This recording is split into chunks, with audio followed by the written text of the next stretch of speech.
Okay, well, can we open it up for some questions now? We got a few people that want to ask some questions and go from there. Go ahead. Okay. All right. Anybody who's in the space that I may speaker, if you want to come out and got a feeling I know who. Extradition. Oh, there you go. Who's fighting to extradite them to places where they might be meaner to them?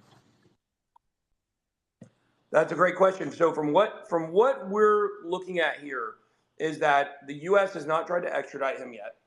In the Bahamas, are you saying something, Ryan? Ryan, what are you saying? The lawsuit. Okay, yeah, I'll get there. So what we're doing right now is we've been told the Bahamian government, even if they do end up arresting Sam, it's not going to be terrible for him. He's going to be able to pay a $100,000 to $300,000 fine probably and get out of stuff.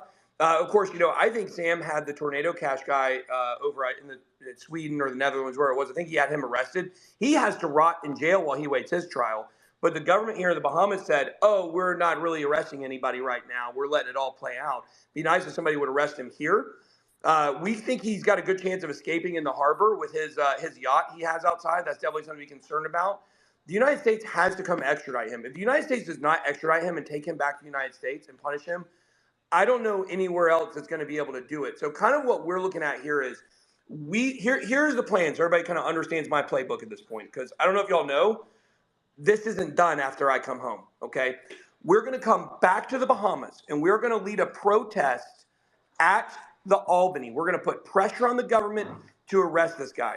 After he is arrested here, we want to get him removed from the Albany. We want the Albany to be forced to remove him because there's so much pressure and the residents are losing their brains. I actually have access to know they had an HOA meeting last night at the Albany after we were there, and they decided they were not going to kick him out still. There are a lot of residents there that are pissed. They don't want him there. It's unwanted attention. They certainly didn't want us there yesterday.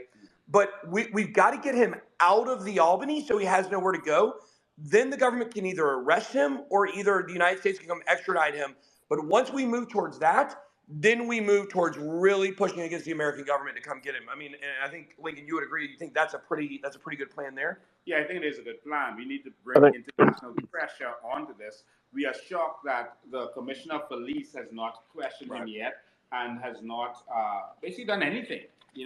They're just saying, oh, we're investigating, etc. But how do you investigate if you haven't even talked to the person? You haven't checked to see if they're still in the country. Right. All right. Let's say you have a murder and you believe the person is living in, the murderer is living in that condo. You didn't even go to check. Yeah, exactly. You didn't go to check to see if he's there. We were the only people that went trying to say, where were you on this date and time? Yeah. And so it's ridiculous. Yep. And so we are.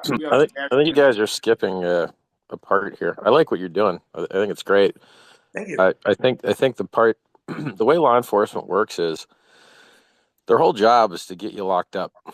Their secondary job is to maybe get you some money back, but it almost never happens. But they basically spend their time working on getting you locked up. And the way they do that is with evidence and testimony and documents. And and so, when you read indictments and you see the government doing good work shutting down evil dudes, usually what they do is they get a sealed indictment.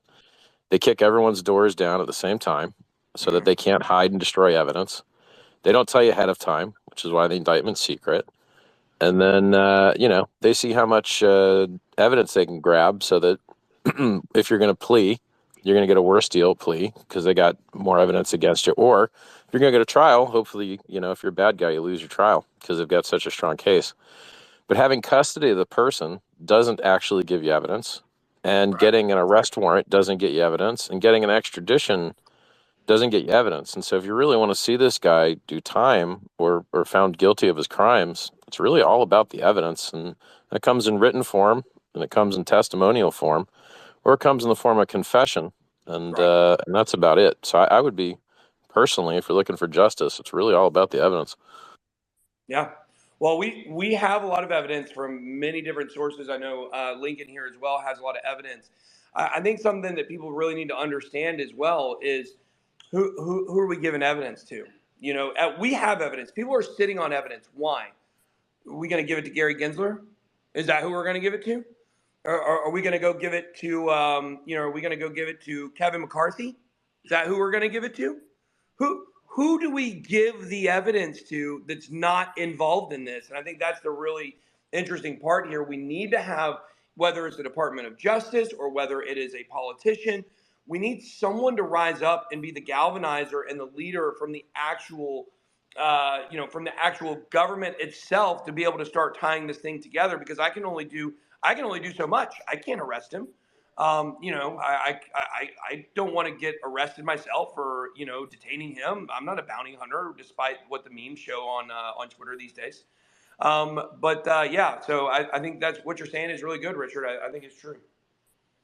Yeah, you'd hate for him to beat what I'm saying is, like, when you force him out of his house, he's probably got a lot of evidence sitting there. And if you force him to flee early, that could have been something where a nice kick the door down, raid would have gotten something. But look, I don't know how it works in the third world, bro. Like, I don't really know whether they actually kick down doors and get evidence. Maybe they do, maybe they don't. I don't know. Yeah.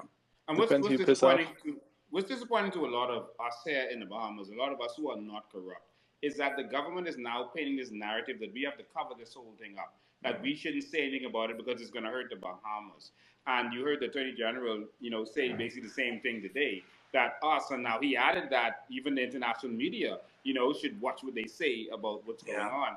And it reminds me, and I said it in our interview earlier, it reminds me of, when the Catholic Church, when a lot of boys were being raped and molested by priests in the Catholic Church. And they were saying, cover it up, don't say anything because it's going to make God look bad. It's going to make the church look bad. And we should just cover it up. Don't say anything about the pastor.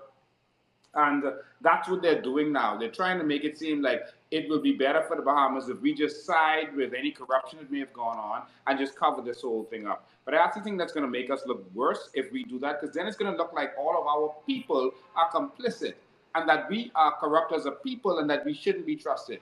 I think it would be better if we investigate this thoroughly, and then investors like yourself, you would know in the future that, if something bad happens in the Bahamas, it's going to be dealt with.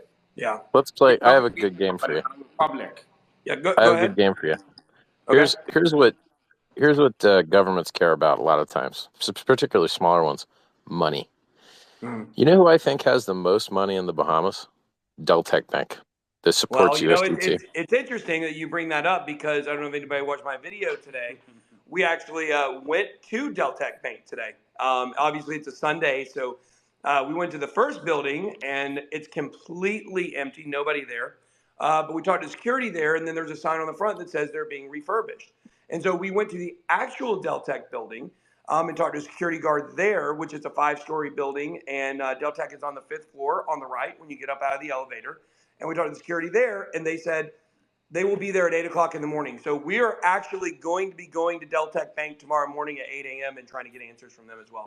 So here's my best guess. A disclosure, because you just watched the press statement by the Attorney General. He used to work for Deltec. No way. Get out of here. He was in a previous government, and he just quit in the middle of the term, and he left, went to work for Deltec Bank. That's what they were saying in the comments when they said he left us high and dry. That's what they're talking about. Oh, you were reading the comments. I was reading the comments, yeah. So, I'm not trying to throw shade on Deltec. I'm just saying that, like, we know FTX did about as bad as an entity can do. They just basically jacked everybody's money. I haven't heard claims of Deltec doing that. So what I'm saying is, like, if Deltec's profitable and they have political influence there, it's in their best interest to lean on their political context to clean up house, so it doesn't mess up their deal, because they have obviously got some kind of cool deal going. So I think you might be able to get more justice from Deltec's contacts than from law enforcement. Well, I think that's good. And